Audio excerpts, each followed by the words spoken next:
Hi friends, welcome to competitive exam express. അപ്പോൾ നമ്മുടെ കഴിഞ്ഞ ദിവസം നടന്ന ഫാം വർക്കർ പരീക്ഷയുണ്ട്. ആ ഫാം വർക്കർ പരീക്ഷ, ആ ചോദ്യപേപ്പർ നമുക്ക് അത്യാവശ്യം എളുപ്പത്തിലുള്ള ഒന്നായി തന്നെ നമുക്ക് വിലയിരുത്താം. ആ പരീക്ഷ ചോദ്യപേപ്പർ നോക്കുമ്പോൾ നമുക്ക് മനസ്സിലാകുന്ന ഒരു കാര്യമുണ്ട്. 42-ലധികം ചോദ്യങ്ങൾ കടന്നു വന്നിരിക്കുന്നത് നമ്മുടെ SSCRT-യിൽ നിന്നാണ്. 42-ലധികം. നമ്മളിവിടെ കൃത്യമായി പരിശോധിച്ച് നോക്കിയ 42 ചോദ്യങ്ങൾ, അതിൽ കൂടുതൽ അതിൽ വന്നിട്ടുണ്ട്. അപ്പൊ അങ്ങനെ ഉള്ള 42-ലധികം ചോദ്യങ്ങൾ വന്നിരിക്കുന്നത് എവിടെ നിന്നാണ്? അവർ SCRT-യിൽ നിന്നാണ്.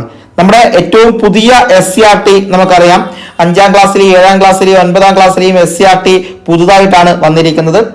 അതിലെ ഭാഗത്തു നിന്ന് പോലും 9ാം ക്ലാസ്സിലെ SCRT പാഠഭാഗത്തു നിന്ന് പോലും എന്താണ് ചോദ്യങ്ങൾ വന്നിട്ടുണ്ട് എന്ന് നിങ്ങൾ മനസ്സിലാക്കുക. ചോദ്യങ്ങൾ അതിൽ നിന്ന് മാത്രമല്ല, ഏറ്റവും ലേറ്റസ്റ്റ് ആയിട്ടുള്ള കാര്യങ്ങൾ, ഒരു 1-1.5 മാസത്തിനകം വന്ന കാര്യങ്ങൾ പോലും കറണ്ട് അഫയേഴ്സ് ആയിട്ട് ചോദിച്ചിട്ടുണ്ട്. അതുകൊണ്ട് നമ്മൾ കൃത്യമായ രീതിയിൽ SCRT-യും കറണ്ട് അഫയേഴ്സും മാത്രം പഠിച്ച 60+ മാർക്ക് എന്താണ് നിങ്ങൾക്ക് സ്കോർ ചെയ്യാൻ പറ്റും. അപ്പൊ ഇനി വരുന്ന LDC പരീക്ഷയ്ക്ക് നിങ്ങൾ ശ്രദ്ധിക്കേണ്ടത് ഈ പറയുന്ന ടോപ്പിക്കുകളൊക്കെയാണ്. ഇതിൽ നിന്ന് വീണ്ടും വീണ്ടും ചോദ്യങ്ങൾ കടന്നു വരാം. അതുകൊണ്ട് ആ ഏരിയ നമ്മളൊന്ന് പരിചയപ്പെടാൻ വേണ്ടി പോവുകയാണ്. ആ ചോദ്യങ്ങളും ഒക്കെ ഫാം വർക്കറിന്റെ ചോദ്യമാണ്. എല്ലാ ചോദ്യങ്ങളും നമ്മൾ നോക്കുന്നുമുണ്ട്. ഓക്കെ, ഒന്നാമത്തെ ചോദ്യം എങ്ങനെയാണ്? 1916-ൽ DK കാർവേ ഇന്ത്യയിലെ ആദ്യത്തെ വനിതാ സർവകലാശാല സ്ഥാപിച്ചത് എവിടെയാണ്? ഓപ്ഷൻ ഡി മഹാരാഷ്ട്രയാണ് ഒന്നാമത്തെ ചോദ്യത്തിന്റെ ഉത്തരം. മഹാരാഷ്ട്ര. അതായത് ഇത് 10ാം ക്ലാസ്സിലെ സംസ്കാരവും ദേശീയതയും എന്ന് പറയുന്ന പാഠഭാഗത്ത് നിന്ന് എടുത്തിട്ടുള്ളതാണ്. 10ാം ക്ലാസ്സിലെ സംസ്കാരവും ദേശീയതയും എന്ന് പറയുന്ന ഒരു പാഠഭാഗത്ത് നിന്നാണ് ഇത് വന്നിരിക്കുന്നത്, നിങ്ങൾ മനസ്സിലാക്കുക. ഓക്കെ, ആ ഭാഗത്ത് നിന്ന് തന്നെയാണ് രണ്ടാമത്തെ ചോദ്യവും വന്നിരിക്കുന്നത്. അതേ പാഠപുസ്തകത്തിൽ നിന്ന് തന്നെയാണ്. സംസ്കാരവും ദേശീയതയും എന്ന അതേ പാഠഭാഗത്ത് നിന്ന് 10ാം ക്ലാസ്സിൽ ബംഗാളിലെ കർഷകർ നടത്തിയ സന്യാസി കലാപം പ്രമേയമാക്കി രചിച്ച നോവലുകളിൽ ശ്രദ്ധേയം ഏതാണെന്നാണ്. അത് ആനന്ദമഠമാണ്. ഏതാണ്? ആനന്ദമഠം. ഇപ്പൊ 2 ചോദ്യങ്ങളാണ് ഇതേ രീതിയിൽ നമുക്ക് കടന്നു വന്നിരിക്കുന്നത്. 2 ചോദ്യങ്ങൾ നമ്മൾ കണ്ടു.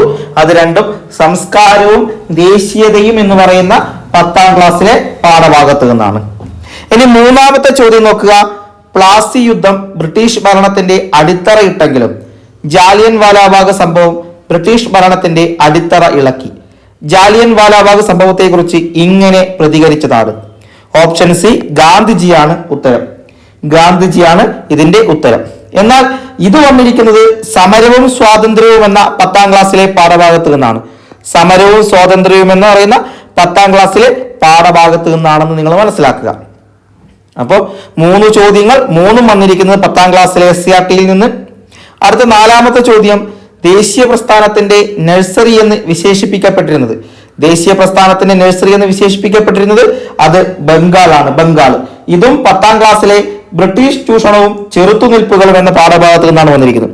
ഇതും 10ാം ക്ലാസ്സിലെ ബ്രിട്ടീഷ് ചൂഷണവും ചെറുത്തുനിൽപ്പുകളും എന്ന് പറയുന്ന പാഠഭാഗത്ത് നിന്ന് വന്ന ഒന്നാണ്. അപ്പൊ 4 ചോദ്യങ്ങളും SCRT അങ്ങനെ തന്നെ എടുത്തിട്ടുണ്ട്. 5ാമത്തത്, ദേശീയ സമരകാലത്തെ പ്രധാന പത്രമായ അൽ ഹിലാലിന് നേതൃത്വം നൽകിയത് മൗലാന അബ്ദുൽ കലാം ആസാദാണ്. അപ്പൊ അൽ ഹിലാൽ എന്ന് പറയുന്ന ആ ഒരു പത്രത്തിന് നേതൃത്വം കൊടുത്തത് മൗലാന അബ്ദുൽ കലാം ആസാദാണ്. 5ാമത്തെ ചോദ്യം, ഇതും സംസ്കാരവും ദേശീയതയും എന്ന് പറയുന്ന 10ാം ക്ലാസ്സിലെ പാഠഭാഗത്ത് നിന്നാണ്. സംസ്കാരവും ദേശീയതയും. 5 ചോദ്യങ്ങൾ, 5ഉം വന്നിരിക്കുന്നത് SCRT-യിൽ നിന്ന്, അതും 10ാം ക്ലാസ്സിലെ SCRT-യിൽ. 6ാമത്തെ ചോദ്യം നോക്കുക. ഇന്ത്യൻ ഭരണഘടനയുമായി ബന്ധപ്പെട്ട് തന്നിരിക്കുന്ന ജോഡിയിൽ തെറ്റ് കണ്ടെത്തുക. ഇതും നമുക്ക് പാഠപുസ്തകത്തിൽ നിന്ന് തന്നെ നമുക്ക് പറയാം. നമ്മുടെ ഭരണഘടന എന്ന് പറയുന്ന 7ാം ക്ലാസ്സിലെ പാഠപുസ്തകമുണ്ട്. അങ്ങനെയുള്ള കാര്യങ്ങളിലൊക്കെ നമുക്ക് ഇത് നോക്കിയാൽ മനസ്സിലാവും എവിടെയാണ് ഇത്. തെരഞ്ഞെടുപ്പും ജനാധിപത്യവും എല്ലാമായി ബന്ധപ്പെട്ട് നമ്മുടെ ഭരണഘടന എന്ന് പറയുന്നതിൽ തന്നെ കൊടുത്തിട്ടുണ്ട്. ലക്ഷ്യപ്രമേയം അല്ലെങ്കിൽ തന്നെ നമുക്കറിയാം ആരാണ് ലക്ഷ്യപ്രമേയം അവതരിപ്പിച്ചത്. ജവഹർലാൽ നെഹ്റു ആണ് എന്ന് നമുക്കറിയാം. ഓക്കെ, തന്നിരിക്കുന്ന ജോഡിയിൽ തെറ്റ് ലക്ഷ്യപ്രമേയമാണ്. കാരണം ഇവിടെ ആമുഖം ജവഹർലാൽ നെഹ്റു തന്നിട്ടുണ്ടെങ്കിലും അത് ശരിയാണ്. കാരണം ലക്ഷ്യപ്രമേയമാണ് പിന്നീട് ആമുഖമായിട്ട് മാറിയിരിക്കുന്നത്. അപ്പൊ അതുകൊണ്ട് അത് ശരിയാണ്. ഇപ്പൊ തെറ്റെന്ന് പറയുന്നത് ലക്ഷ്യപ്രമേയമാണ് എന്ന് മനസ്സിലാക്കുക. ഓക്കെ, അതും പാഠപുസ്തകത്തിൽ നിന്ന് തന്നെ വന്നതാണ്. 7ാം ക്ലാസ്സിലെ പാഠപുസ്തകത്തിൽ നിന്ന് നമുക്ക് പറയാൻ വേണ്ടി പറ്റും. അടുത്തത് 7ാമത്തെ ചോദ്യം വളരെ പ്രധാനമായി നിങ്ങൾ മനസ്സിലാക്കുക. 8ാമത്തെ ചോദ്യവും ഏഴാമത്തെ ചോദ്യം ഇന്ത്യൻ ഭരണഘടനയുടെ സവിശേഷത കണ്ടെത്തുക എന്നുള്ളതാണ്. ഒന്ന്, ദൃഢവും അയവുള്ളതുമായ ഭരണഘടന, ദ്വിമണ്ഡല നിയമനിർമ്മാണ സഭകൾ, സംസ്ഥാനങ്ങൾക്ക് പ്രത്യേക ഭരണഘടന, മാർഗനിർദ്ദേശക തത്വങ്ങൾ. ഇതിൽ ശരിയെന്ന് പറയുന്നത് 1, 2, 4 അതായത് സംസ്ഥാനങ്ങൾക്ക് പ്രത്യേക ഭരണഘടന എന്ന് പറയുന്നത് ഇല്ല. അങ്ങനെ ഒന്ന് ഇന്ത്യൻ ഭരണഘടനയുടെ സവിശേഷത അല്ല എന്ന് തന്നെ നമുക്ക് ഏറ്റവും എളുപ്പത്തിൽ തന്നെ മനസ്സിലാക്കാൻ വേണ്ടി സാധിക്കും. അത് നമുക്ക് സ്കിപ്പ് ചെയ്യാൻ വേണ്ടി സാധിക്കും. അങ്ങനെ ആ 3 വരാത്തത് നോക്കുക. ഇതും നമുക്ക് ഒഴിവാക്കാം, ഇതും ഒഴിവാക്കാം. അപ്പൊ അവസാനത്തെ 2 എണ്ണമാണ്. ഈ 2 എണ്ണത്തിൽ ഏതാണോ നമ്മൾ അതാണ് ശരിയായത്. മാർഗനിർദ്ദേശക തത്വങ്ങൾ ഇന്ത്യൻ ഭരണഘടനയുടെ സവിശേഷതയാണ് എന്ന് മനസ്സിലായാൽ നമുക്ക് സി എത്താം. ഇത് വന്നിരിക്കുന്നത് നമ്മുടെ ഇന്ത്യൻ ഭരണഘടനയിലെ അധികാര വിന്യാസം എന്ന് പറയുന്ന പുതിയ സോഷ്യൽ സയൻസിൽ നിന്നാണ്. അതായത് 9ാം ക്ലാസ്സിലെ ഇന്ത്യൻ ഭരണഘടനയിലെ അധികാര വിന്യാസം എന്ന് പറയുന്ന ഒരു പാഠഭാഗത്ത് നിന്നാണ്. അവിടെ നിന്ന് തന്നെയാണ് താഴത്തെ 8ാമത്തെ ചോദ്യവും വന്നിരിക്കുന്നത്. താഴെ തന്നിരിക്കുന്ന പ്രസ്താവനകൾ ഇന്ത്യയിലെ ഏതു ഭരണഘടനാ സ്ഥാപനത്തിന്റെ ചുമതലകളെ സൂചിപ്പിക്കുന്നു? ഇപ്പൊ പാർലമെന്റ് എന്ന് പറഞ്ഞ് കൃത്യമായി കൊടുത്തിട്ടുണ്ട്. ഒരു നമ്മുടെ മൈൻഡ് മാപ്പ് പോലെയൊക്കെ മനസ്സിലാക്കുന്ന രീതിയിൽ തന്നെ കൊടുത്തിട്ടുണ്ട് പാർലമെന്റ്. അതിൽ ഇംപീച്ച്മെന്റ് നടപടിക്രമങ്ങളിൽ ജുഡീഷ്യൽ അധികാരിയായി പ്രവർത്തിക്കുക, രാഷ്ട്രപതി ഉപരാഷ്ട്രപതി തെരഞ്ഞെടുപ്പുകളിൽ പങ്കാളിയാവുക, ഭരണഘടനാ ഭേദഗതി പരിഗണിക്കലും അംഗീകരിക്കലുമെന്ന്. ഇത് 3 ഇങ്ങനെ തന്നെ കൊടുത്തിട്ടുണ്ട് പാർലമെന്റ് എന്ന് പറയുന്ന ഭാഗത്തിൽ.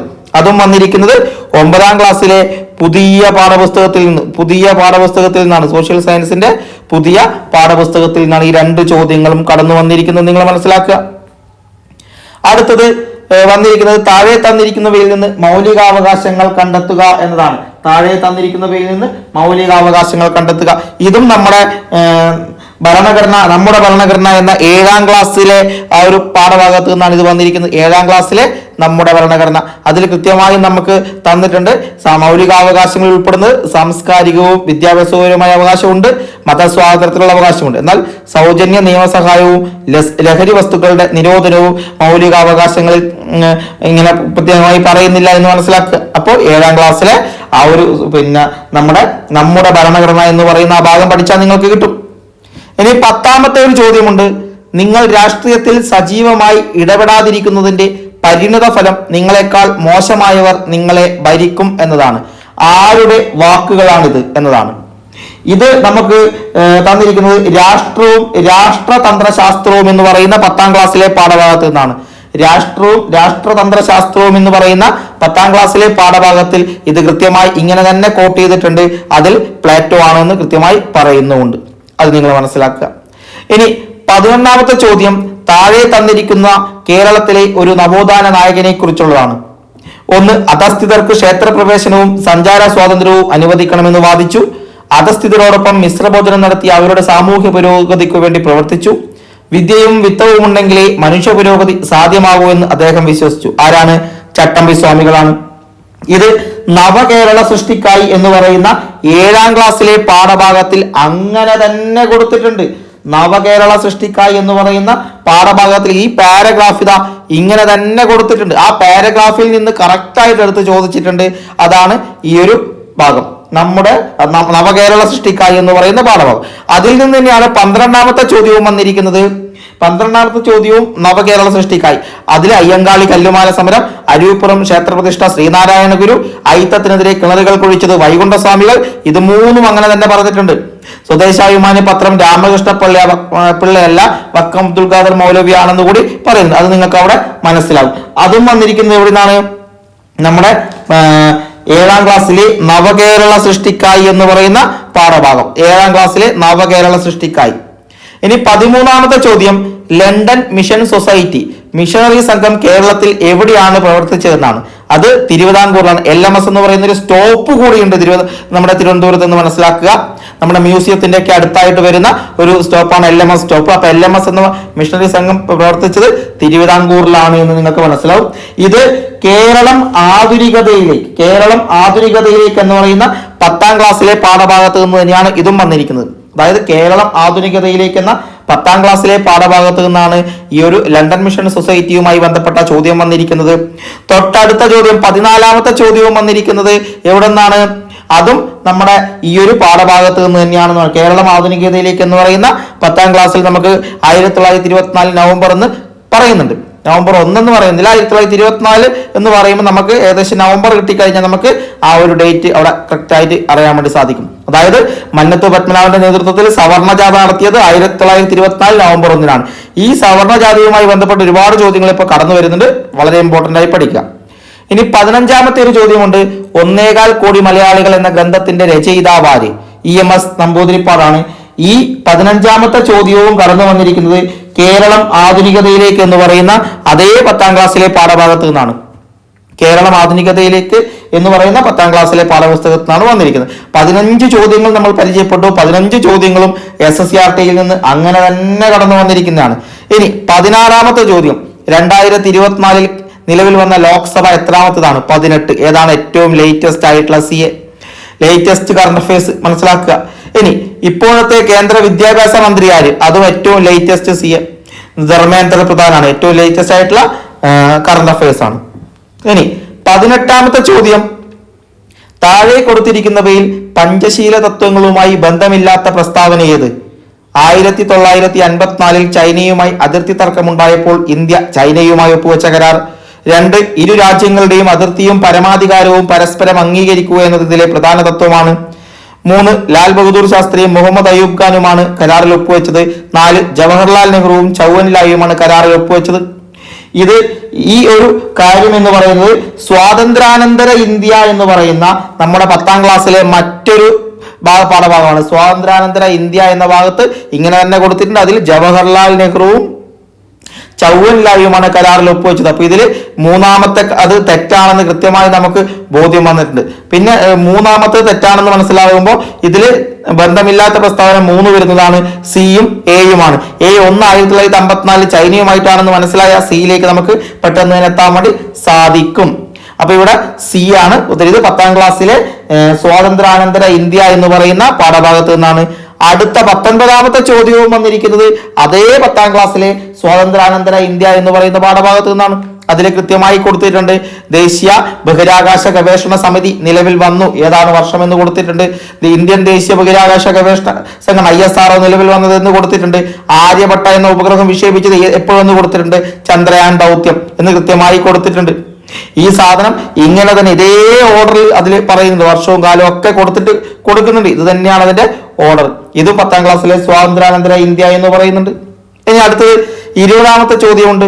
സ്വാതന്ത്ര്യാനന്തര ഇന്ത്യയിലെ പ്രധാന ഇരുമ്പുരുക്ക് ശാലകളും അവ രൂപീകരിക്കാൻ സഹായിച്ച രാജ്യങ്ങളുമാണ് താഴെ കൊടുത്തിരിക്കുന്നത്. ഇതിൽ തെറ്റായ ജോഡി ഏത്? ഇതിൽ Bhilai Soviet union, Rourkela Germany, Durgapur Britain, Bokaro France അല്ല, ബൊക്കാറോ റഷ്യ ആണ്. റഷ്യ എന്ന രീതിയിൽ നമ്മൾ കഴിഞ്ഞ ദിവസം ഇതിന്റെ ക്ലാസ് എടുത്തപ്പോൾ കൃത്യമായി പറഞ്ഞിട്ടുണ്ട്. ഇനി ക്ലാസ് എടുത്തിട്ട് നിങ്ങൾ ആ ക്ലാസ് കണ്ടിട്ടില്ലെങ്കിൽ ഇന്ത്യ സാമ്പത്തിക ഭൂമിശാസ്ത്രം എന്ന് പറയുന്ന 10ാം ക്ലാസ്സിലെ ആ പാഠഭാഗത്തിൽ ഈ ഒരു കാര്യം കൃത്യമായി നോട്ട് ചെയ്ത് പറയുന്നുണ്ട്. അതായത് ഈ കാര്യങ്ങളൊക്കെ 10ാം ക്ലാസ്സിലെ ഇന്ത്യ സാമ്പത്തിക ഭൂമിശാസ്ത്രം എന്ന് പറയുന്ന ആ പാഠഭാഗത്തിലുണ്ട്. അത് നോക്കിയ ഒരാൾക്ക് ഇത് കൃത്യമായ ഉത്തരത്തിലേക്ക് എത്താൻ വേണ്ടി സാധിക്കും. അതാണ് അടുത്തത്. അടുത്ത 21ാമത്തെ ഒരു ചോദ്യമുണ്ട്. ആസൂത്രണ കമ്മീഷൻ ഇന്ത്യയിൽ നടപ്പിലാക്കിയ 1ാം പഞ്ചവത്സര പദ്ധതിയുമായി ബന്ധപ്പെട്ട ശരിയായ പ്രസ്താവന ഏത്? അത് ഇന്ത്യയും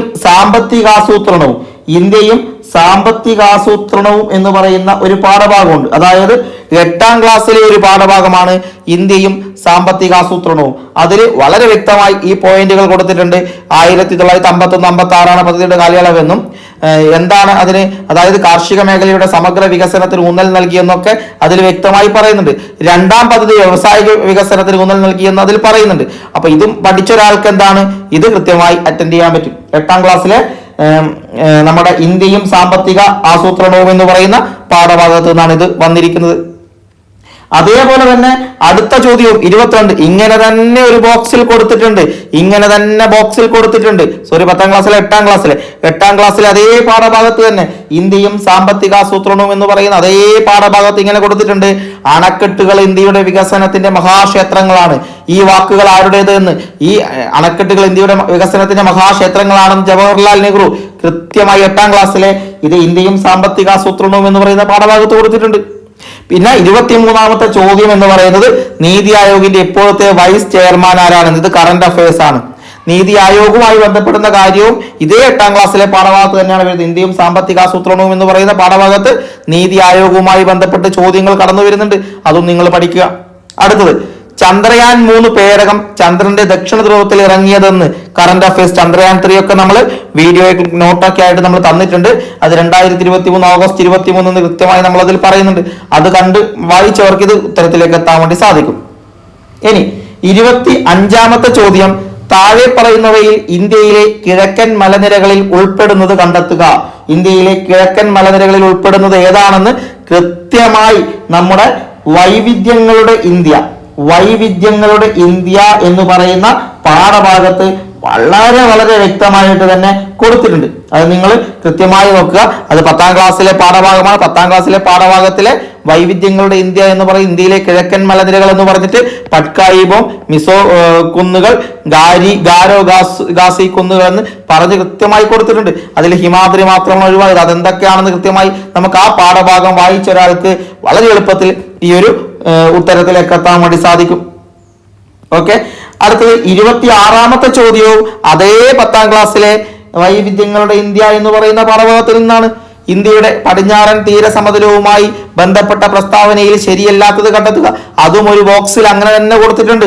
അതായത് ഇന്ത്യയുടെ പടിഞ്ഞാറൻ തീരസമതലം എന്നും ഇന്ത്യയുടെ കിഴക്കൻ തീരസമതലം എന്നും 2 ബോക്സ് ആയി കൊടുത്തിട്ടുണ്ട്. അതിൽ ഈ കാര്യങ്ങൾ കൃത്യമായി പറയുന്നുണ്ട്. അതിൽ ഡെൽറ്റ രൂപീകരണം നടക്കുന്നു, അതുപോലെ താരതമ്യേന വീതി കൂടുതൽ എന്ന് പറയുന്നുണ്ട്. ബാക്കി ഗ്രാൻ ഓഫ് കച്ച് മുതൽ കന്യാകുമാരി വരെ എന്നത് പടിഞ്ഞാറൻ തീരസമതലവുമായി ബന്ധപ്പെടുന്നില്ല എന്ന് കണ്ടെത്താം.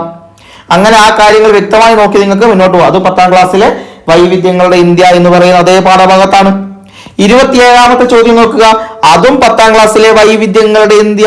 ഇങ്ങനെ തന്നെ ആൻഡമാൻ നിക്കോബാർ ദ്വീപ സമൂഹത്തെ സ്പെഷ്യൽ ആയിട്ട് അവിടെ പറയുന്നുണ്ട്. ആൻഡമാൻ നിക്കോബാർ ദ്വീപ സമൂഹവുമായി ബന്ധപ്പെട്ട പ്രസ്താവനയിൽ ശരിയായത് കണ്ടെത്തുക. ഇത് ഇങ്ങനെ തന്നെ ഒരു ബോക്സിൽ എന്താണ് അവിടെ കൊടുത്തിട്ടുണ്ട്. അതിൽ അറബിക്കടലിലാണ് ദ്വീപ സമൂഹം സ്ഥിതി ചെയ്യുന്നത്, ശരിയാണോ അല്ല എന്ന് കൊടുത്തിട്ടുണ്ട്. ഏകദേശം 200 ദ്വീപുകൾ ഉൾപ്പെടുന്നതാണ് ആൻഡമാൻ എന്നും പോർട്ട് പ്ലെയർ ആണ് ഈ ദ്വീപ സമൂഹത്തിന്റെ തലസ്ഥാനം എന്നും പറയുന്നുണ്ട്. 36 ദ്വീപുകൾ ഉൾപ്പെടുന്നതാണ് നിക്കോബാർ എന്നത് തെറ്റാണ്. അത് നമ്മുടെ ലക്ഷദ്വീപാണ് എന്നൊക്കെ നമുക്ക് അറിയാൻ വേണ്ടി സാധിക്കും. അത് ഈ പാഠഭാഗം വായിച്ചാൽ നിങ്ങൾക്ക് അതിൽ കൃത്യമായി കിട്ടും. ഓക്കെ, ഇത്രയും കാര്യങ്ങൾ 27 വരെ അവിടെ വന്നിട്ടുണ്ട്. ഇനി 28ാമത്തെ ചോദ്യം, താഴെ നൽകിയിട്ടുള്ളവയിൽ ഇന്ത്യയുടെ കിഴക്ക് തീരത്ത് സ്ഥിതി ചെയ്യുന്ന തുറമുഖങ്ങൾ കണ്ടെത്തുക. അപ്പൊ ഇന്ത്യയുടെ കിഴക്കൻ തീരത്ത് സ്ഥിതി ചെയ്യുന്ന തുറമുഖങ്ങൾ ഏതൊക്കെ എന്ന് വ്യക്തമായിട്ട് ഇന്ത്യ സാമ്പത്തിക ഭൂമിശാസ്ത്രം എന്ന് പറയുന്ന അതേ പാഠഭാഗത്ത് എവിടെയാണ് 10ാം ക്ലാസ്സിലെ പാഠഭാഗത്ത് തന്നെ കൊടുത്തിട്ടുണ്ട്. അപ്പൊ 10ാം ക്ലാസ്സിലെ പാഠഭാഗം എത്രത്തോളം ഇമ്പോർട്ടന്റ് ആണെന്ന് നിങ്ങൾ നോക്കുക. വളരെ വളരെ ഇമ്പോർട്ടന്റ് ആയി മാറിക്കൊണ്ടിരിക്കുകയാണ് 10ാം ക്ലാസ്. കാരണം വന്ന 10ലധികം ചോദ്യങ്ങൾ എന്താണ് 10ാം ക്ലാസ്സിൽ നിന്ന് തന്നെയാണ് വന്നിരിക്കുന്നത്. ഇതിൽ കിഴക്കൻ തീരത്ത് സ്ഥിതി ചെയ്ത തുറമുഖങ്ങൾ കണ്ടെത്തുക. കൃത്യമായി നമുക്ക് പാരദ്വീപും ഹാൽഡിയും കാണ്ഡലിയും നവാഷെവയും എവിടെയാണ് നമുക്ക് കൃത്യമായി ഗുജറാത്ത് മഹാരാഷ്ട്ര ഏരിയയിലായിട്ട് കാണാൻ നമുക്ക് അറിയാൻ വേണ്ടി സാധിക്കും. ഇനി 29ാമത്തെ ചോദ്യം നിങ്ങൾ നോക്കുക. ഏത് നദിയുടെ പോഷക നദിയാണ് തുംഗഭദ്ര? ഈ 29 വൈവിധ്യങ്ങളുടെ ഇന്ത്യ എന്ന് പറയുന്ന 10ാം ക്ലാസ്സിലെ പാഠം വൈവിധ്യങ്ങളുടെ ഇന്ത്യ. അതിലെന്താണ്? അതില് വളരെ വ്യക്തമായിട്ട് തന്നെ ഇത് കൊടുത്തിട്ടുണ്ട് ഒരു ബോക്സിലാണ്. അതായത് കൃഷ്ണ നദിയുടെ പോഷക നദികൾ, മഹാനദിയുടെ പോഷക നദികൾ, ഗോദാവരിയുടെ, അത് ഗംഗയുടെ, ഇങ്ങനെ കൊടുത്തിട്ടുണ്ട്. അതിൽ തുംഗഭദ്ര, കൃഷ്ണ എന്ന് വ്യക്തമായി പറയുന്നുണ്ട്. അപ്പൊ 29ാമത്തെ ചോദ്യം വരെ എന്താണ് നമുക്ക് SCRT ആണ്. 4-5 ചോദ്യങ്ങൾ കറണ്ട് അഫയേഴ്സ് ഒഴിവാക്കിയ ബാക്കി 22ലധികം ചോദ്യങ്ങൾ ഇപ്പൊ വന്ന്. അടുത്തത് 30ാമത്തെ ചോദ്യം എന്ന് പറയുന്നത് കേരളത്തിലെ വിവിധ വെള്ളച്ചാട്ടങ്ങൾ, ജില്ലകൾ എന്നിവയുടെ പട്ടിക ചുവടെ നൽകുന്നവയിൽ ശരിയല്ലാത്തത് കണ്ടെത്തുക എന്നാണ്. വാഴച്ചാൽ തൃശൂർ, ചീയപ്പാറ പത്തനംതിട്ട, പാലരുവി കൊല്ലം, തുഷാരഗിരി കോഴിക്കോട്. ഇതിൽ ശരിയല്ലാത്തത് കണ്ടെത്തുക എന്നാണ്.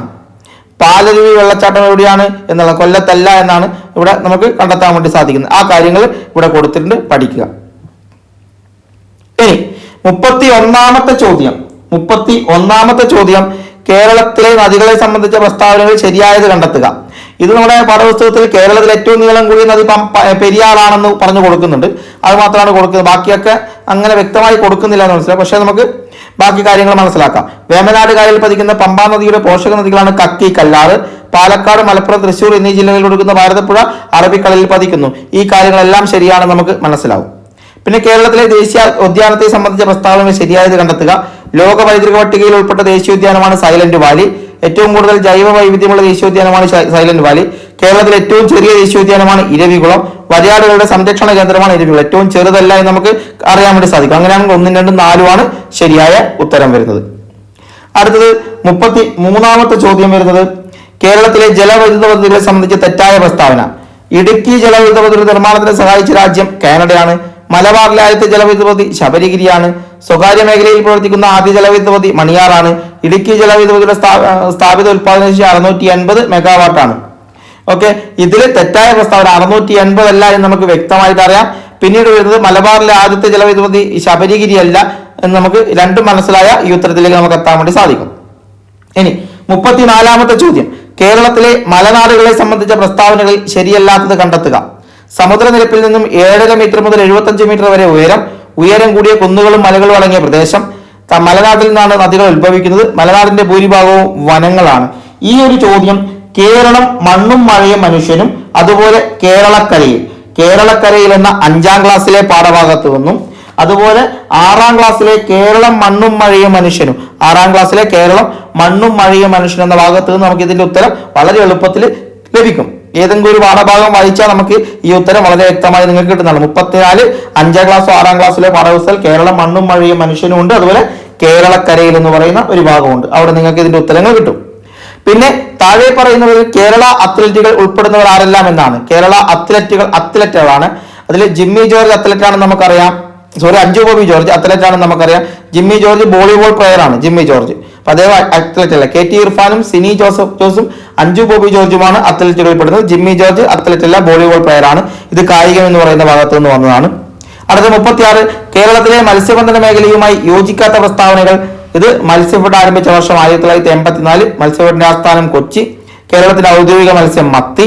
മത്സ്യബന്ധന മേഖലയുടെ സമഗ്ര വികസന ലക്ഷ്യമിട്ട് കേന്ദ്ര സർക്കാർ ആരംഭിച്ച പദ്ധതി പ്രധാനമന്ത്രി മത്സ്യസമ്പത്ത് യോജന. ഇതെല്ലാം നമുക്ക് ഒറ്റയടിക്ക് അറിയാൻ പറ്റും. അപ്പോൾ യോജിക്കാത്ത പ്രസ്താവനകൾ 3 വരുന്നത് മാത്രമേ നമുക്ക് എടുക്കാൻ പറ്റൂ. 1ഉം 2ഉം ഡിലീറ്റ് ചെയ്യുക. 3ഉം 4ഉം 2ഉം 3ഉം ആണ് നമുക്ക്. അപ്പൊ മത്സ്യഫെഡിന്റെ ആസ്ഥാനം കൊച്ചി അല്ല എന്നറിയാൻ പറ്റുമെങ്കിൽ എന്ത് ചെയ്യും, അതാണ് നമുക്ക് ഉത്തരത്തിലേക്ക് വളരെ എളുപ്പത്തിൽ എത്തിച്ചേരാൻ വേണ്ടി സാധിക്കും. ഇനി കേരളത്തിലെ ആദ്യത്തെ വന്യജീവി സങ്കേതം പെരിയാർ വന്യജീവി സങ്കേതം നമുക്കറിയാം. താഴെ പറയുന്നതിൽ കടൽ തീരമില്ലാത്ത ജില്ല പത്തനംതിട്ട. പിന്നെ 39ാമത്തെ ചോദ്യമുണ്ട്. 39ാമത്തെ ചോദ്യം താഴെ പറയുന്നതിൽ കേരളത്തിലൂടെ കടന്നു പോകുന്ന ദേശീയ ജലപാത ഏത്? ഇതും നമ്മുടെ SSCRT-യുടെ പാഠഭാഗമാണ്. SSCRT-യുടെ നമ്മുടെ ഇന്ത്യ സാമ്പത്തിക ഭൂമിശാസ്ത്രം എന്ന് പറയുന്ന ഭാഗത്ത് നമുക്ക് ഇത് പഠിക്കാൻ വേണ്ടി സാധിക്കും. ഇന്ത്യ സാമ്പത്തിക ഭൂമിശാസ്ത്രം എന്ന് പറയുന്ന അതേ ഇന്ത്യ സാമ്പത്തികം 10ാം ക്ലാസ്സിലെ പാഠഭാഗത്ത് എന്താണ് ജലപാതകളെ കുറിച്ച് കൊടുത്തിട്ടുണ്ട്. അതിൽ ദേശീയ ജലപാത കേരളത്തിലൂടെ കടന്നു പോകുന്നതെന്ന് പറയുന്നുണ്ട്. അത് നമുക്ക് അവിടെ കിട്ടും. പിന്നെ ചന്ദ്രയാൻ 2 ചന്ദ്രന്റെ ദക്ഷിണ ധ്രുവത്തിൽ സോഫ്റ്റ് ലാൻഡിംഗ് നടത്തിയത് എന്ന് കുറച്ചു മുമ്പ് നമ്മൾ ഈ ചോദ്യം കണ്ട അതേ ചോദ്യം മറ്റൊരു രൂപത്തിൽ കൊടുത്തിട്ടുണ്ട്. 2021 ഓഗസ്റ്റ് 23 അങ്ങനെ തന്നെ കൊടുത്തിട്ടുണ്ട്.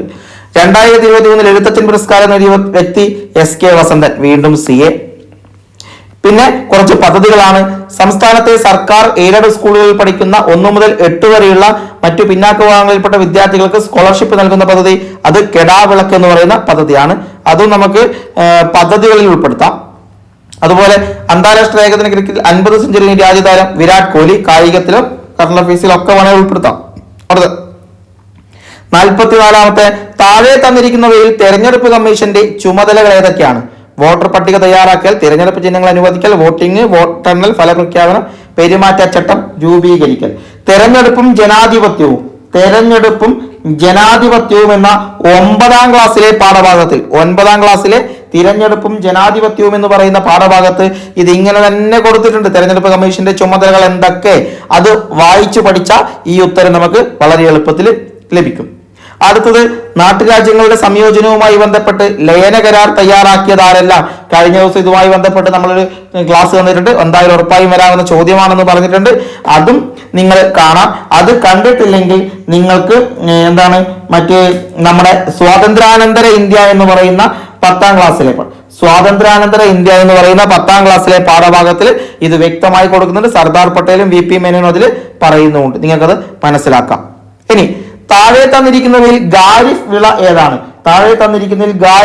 ഏതാണ്? ഇതും 10ാം ക്ലാസ്സിലെ ഇന്ത്യ സാമ്പത്തിക ഭൂമിശാസ്ത്രം 10ാം ക്ലാസ്സിലെ ഇന്ത്യ സാമ്പത്തിക ഭൂമിശാസ്ത്രം എന്നതിൽ ഖാരിഫ് വിളകളും കാര്യങ്ങളും കൃത്യമായി പറയുന്നുണ്ട്. അത് പഠിച്ചാൽ നിങ്ങൾക്ക് ഈ ഉത്തരത്തിലേക്ക് എത്താൻ വേണ്ടി സാധിക്കും. അടുത്ത ചോദ്യം, ഇന്ത്യയിൽ ഉൽപ്പാദിപ്പിക്കപ്പെടുന്ന കാപ്പിക്കുരു ഏത്? അതും 10ാം ക്ലാസ്സിലെ ഇന്ത്യ സാമ്പത്തിക ഭൂമിശാസ്ത്രം എന്നതിൽ കൃത്യമായി ഇന്ത്യയിൽ ഏറ്റവും കൂടുതൽ ഉൽപ്പാദിപ്പിക്കപ്പെടുന്നത് അറബിക്ക എന്ന കാപ്പിക്കുരുവാണ് എന്ന് പറയുന്നുണ്ട്. അതും എന്താണ്, ഈ ഒരു പാഠഭാഗത്ത് നിങ്ങൾക്ക് കിട്ടും.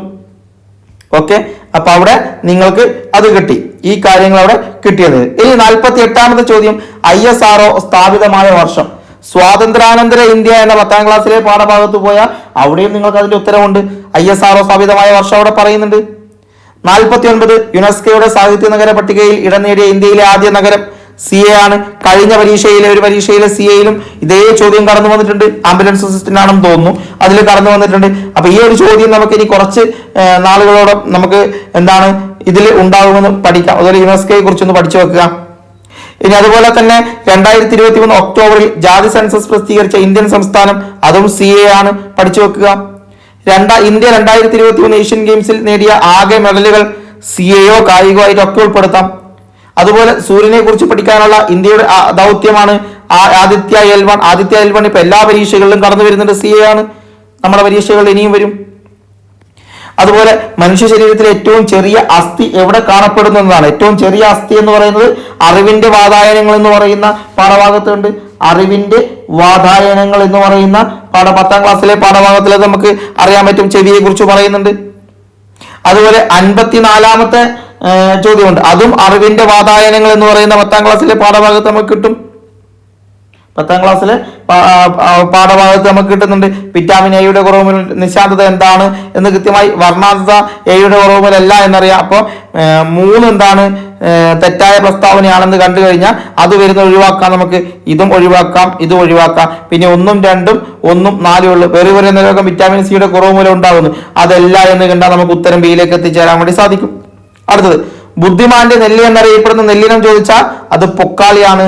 56, കേരള വനഗവേഷണ സ്ഥാപനം സ്ഥിതി ചെയ്യുന്ന ഇവിടെ പീച്ചിയിലാണ്. പീച്ചി വളരെ ബേസ് ആയിട്ടുള്ള ചോദ്യങ്ങളാണ്. പിന്നെ 57ാമത്തെ ഒരു ചോദ്യമുണ്ട്, ഒരു ആഹാര ശൃംഖലയിലെ 1ാമത്തെ ട്രോപ്പിക തലത്തിലെ ജീവികൾ എപ്പോഴും ഇവർ ആയിരിക്കും. അപ്പൊ 1ാമത്തെ ട്രോപ്പിക തലത്തിലെ ജീവികൾ ആരാണ് എന്നാണ് കൊടുത്തിരിക്കുന്നത്. ഇത് നിങ്ങൾ ഒന്നിച്ചു നിലനിൽക്കാം എന്ന് പറയുന്ന ഒരു പാഠഭാഗമുണ്ട്. 6ാം ക്ലാസ്സിലെ ഒന്നിച്ചു നിലനിൽക്കാം എന്ന് പറയുന്ന ഒരു SCRTയുടെ പാഠപുസ്തകം. അതിൽ കൃത്യമായി ഉൽപാദകരാരാണ്, വിഘാടകർ, പ്രാഥമിക ഉപഭോക്താക്കൾ എന്ന് കൃത്യമായി കൊടുത്തിട്ടുണ്ട്. ആ പാഠഭാഗം പഠിച്ചു കഴിഞ്ഞാൽ എന്താണ് നിങ്ങൾക്ക് ഈ ഒരു ഏരിയ വളരെ എളുപ്പമായിട്ട് തോന്നും. ഓക്കെ, ആഹാര ശൃംഖലയിലെ 1ാമത്തെ ട്രോപ്പിക തലത്തിലെ ജീവികൾ എപ്പോഴും ഉൽപാദകരായിരിക്കും. 58, പവിഴപ്പുറ്റുകൾ കടലിലെ മഴക്കാടുകൾ എന്ന പുസ്തകം എഴുതിയത് അരുൺ അലോഷ്യസ് ആണ്. CA ആയിട്ട് നമുക്ക് കണക്കാക്കാം. ഓക്കെ, അടുത്ത, ഗുണനിലവാരം നിലനിർത്തി സവാള കൂടുതൽ കാലം കേടുകൂടാതെ സൂക്ഷിക്കാനുള്ള സംവിധാനം കണ്ടെത്തിയ സ്ഥാപനം ഏത്? BARC, CA. 60, താപത്തിന്റെ SI യൂണിറ്റ് ആണ് ജൂള്. താപത്തിന്റെ SI യൂണിറ്റ് ആണ് ഫാരൻഹീറ്റ്. താപനിലയുടെ SI യൂണിറ്റ് ആണ് സെൽഷ്യസ്. താപനിലയുടെ SI യൂണിറ്റ് ആണ് കെൽവിൻ. 1ഉം 4ഉമാണ്. ഇത് 60ാമത്തെ ചോദ്യം നമുക്ക് വേണമെങ്കിൽ അളവുകളും യൂണിറ്റുകളും എന്ന് പറയുന്ന ഒരു പാഠഭാഗമുണ്ട്, അതിൽ ഉൾപ്പെടുത്താം അളവുകളും യൂണിറ്റുകളും. 61 അങ്ങനെ തന്നെയാണ്. തെറ്റായ ജോഡി, പവർ വാട്ട്, ഊർജം ജൂള്, പ്രവൃത്തി ജൂള്, ബലം പാസ്കൽ. ഇപ്പൊ ബലം പാസ്കലാണ് തെറ്റായത്, കണ്ടെത്താം. അലൂമിനിയത്തിന്റെ ഒരു ധാതുവാണ് ക്രയോലൈറ്റ് എന്ന് മനസ്സിലാക്കുക.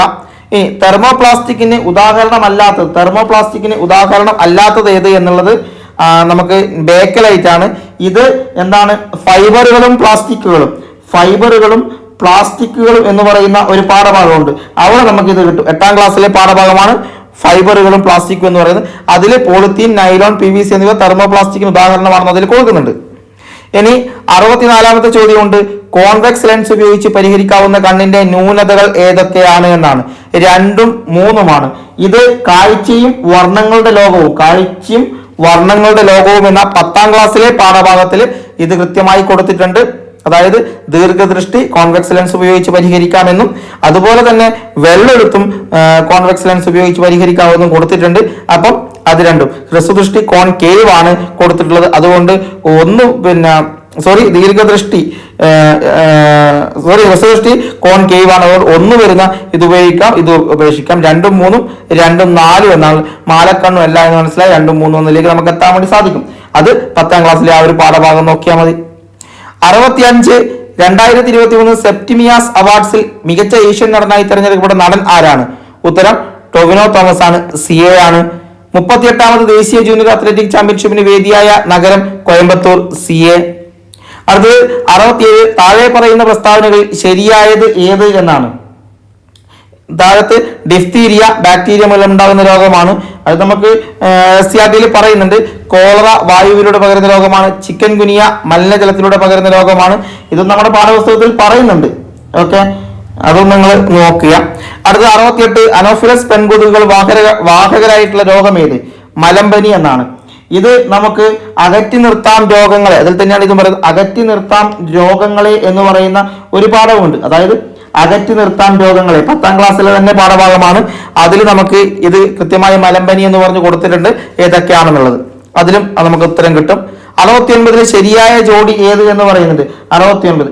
പ്രതിരോധത്തിന്റെ കാവലാളുകൾ എന്ന് പറയുന്ന 10ാം ക്ലാസ്സിലെ പാഠഭാഗത്തിൽ ഇങ്ങനെ തന്നെ കൊടുത്തിട്ടുണ്ട്. വർക്ക് ചെയ്യാൻ വേണ്ടിയിട്ട് ക്ഷയം, ടെറ്റനസ്, ഡിഫ്തീരിയ, പോളിയോ ജോഡി ശരിയാക്കാൻ വേണ്ടി കൃത്യമായി കൊടുത്തിട്ടുണ്ട്. അത് പഠിച്ചു കഴിഞ്ഞാൽ ഈ ഉത്തരവും ശരിയായി കിട്ടും. രക്തത്തിലെ ഹീമോഗ്ലോബിന്റെ നിർമ്മാണത്തിന് ആവശ്യമായ ഘടകം അത് ഇരുമ്പാണ്, ഇരുമ്പ്. അടുത്ത 71ാമത്തെ ഒരു ചോദ്യമുണ്ട്. താഴെ പറയുന്നവയിൽ ജീവിതശൈലി രോഗമല്ലാത്തത് ഏത്? ഇതിൽ ഹീമോഫീലിയാണ് ഉത്തരം. ബാക്കിയെല്ലാം ജീവിതശൈലി. ഇതും നമ്മുടെ അകറ്റി നിർത്താം രോഗങ്ങളെ എന്ന് പറയുന്ന 10ാം ക്ലാസ്സിലെ പാഠഭാഗത്തിൽ തന്നെ കൃത്യമായി കൊടുത്തിട്ടുണ്ട്. ജീവിതശൈലി രോഗങ്ങൾ ഏതൊക്കെയാണെന്ന് അതിൽ നമുക്ക് ഈ ഉത്തരം കിട്ടും. 72. താഴെ പറയുന്നത് അവയവദാനവുമായി ബന്ധപ്പെട്ട പദ്ധതി അധിക പരീക്ഷകളിലും കടന്നു വന്ന ഒരു CA അല്ലെങ്കിൽ പദ്ധതിയായി കണക്കാക്കാം. അത് മൃതസഞ്ജീവനിയാണ്. 73. അശ്വമേധം പദ്ധതി ഏത് രോഗവുമായി ബന്ധപ്പെട്ടിരിക്കുന്നു? കുഷ്ഠം. 74. നിപ്പ രോഗത്തിന്റെ പ്രകൃതിയായുള്ള വാഹക ജീവി ഏത്? വവ്വാൽ എന്നതാണ്. ഇതും നമുക്ക് എന്താണ് അകറ്റി നിർത്താം രോഗങ്ങൾ എന്ന് പറയുന്ന 10ാം ക്ലാസ്സിലെ പാഠഭാഗത്തിൽ ഇത് കൃത്യമായി നിപ്പയുമായി ബന്ധപ്പെട്ടുള്ള കാര്യം കൊടുത്തിട്ടുണ്ട്. നിങ്ങൾക്ക് സാധാരണ അറിയാവുന്ന കാര്യമാണ്, അറിയില്ലെങ്കിലാണ് പറഞ്ഞത്. 75. ആതിഥേയ ജീവിയുടെ ജനിതക സംവിധാനം ഉപയോഗിച്ച് പെരുകാൻ കഴിയുള്ള രോഗാണുവേത്? അത് വൈറസ് ആണ്. ഇതും അകറ്റി നിർത്താൻ രോഗങ്ങളെ എന്ന് പറയുന്ന 10ാം ക്ലാസ്സിലെ ഒരു പ്രത്യേക ബോക്സിൽ വൈറസ് എന്ന് പറയുന്ന ബോക്സിൽ കൊടുത്തിട്ടുണ്ട്. ഇങ്ങനെ തന്നെ പോയിന്റ് ചെയ്ത് കൊടുത്തിട്ടുണ്ട്. അതവിടെ നിങ്ങൾക്ക് ഉത്തരത്തിലേക്ക് എത്താൻ വേണ്ടി സാധിക്കും. ഇനി ആയുഷ് വകുപ്പിൽ ഉൾപ്പെടാത്ത ചികിത്സാ രീതി ഏത്? അലോപ്പതിയാണ്, അലോപ്പതി. താഴെ പറയുന്നവയിൽ എക്സൈസ് വകുപ്പുമായി ബന്ധപ്പെട്ട പദ്ധതി വിമുക്തി. സർക്കാർ ജീവനക്കാർക്ക് വേണ്ടിയുള്ള ഇൻഷുറൻസ് പദ്ധതി മെഡിസെപ്പ്. ഒരുപാട് കാര്യങ്ങളായി ചോദിച്ചതാണ്. അടുത്തത് ശൈശവ വിവാഹം തടയുന്നതിന്റെ ഭാഗമായി വിവരം നൽകുന്നവർക്ക് പാരിതോഷികം നൽകുന്ന വനിതാ ശിശുവികസന വകുപ്പിന്റെ പദ്ധതിയുടെ പേര് പൊൻവാക്ക്. മൃതസഞ്ജീവനി പദ്ധതിയുടെ ഗുഡ്വിൽ അംബാസിഡർ മോഹൻലാൽ. ഇത്രയുമാണ് GK. പിന്നെ എഴുതുന്നത് കണക്കാണ്. 81ാമത്തെ ചോദ്യത്തിന്റെ ഉത്തരം 0 ആണ്. 82B 36 ഉത്തരം. 83 3/4 ആണ്. 84 4.8 കിലോമീറ്റർ ആണ്. 85 6%. 86 130 ലിറ്റർ. 87 25/16. 88 1.2. 89 5.25 കിലോഗ്രാം. 90 180. 91 145. 92 56.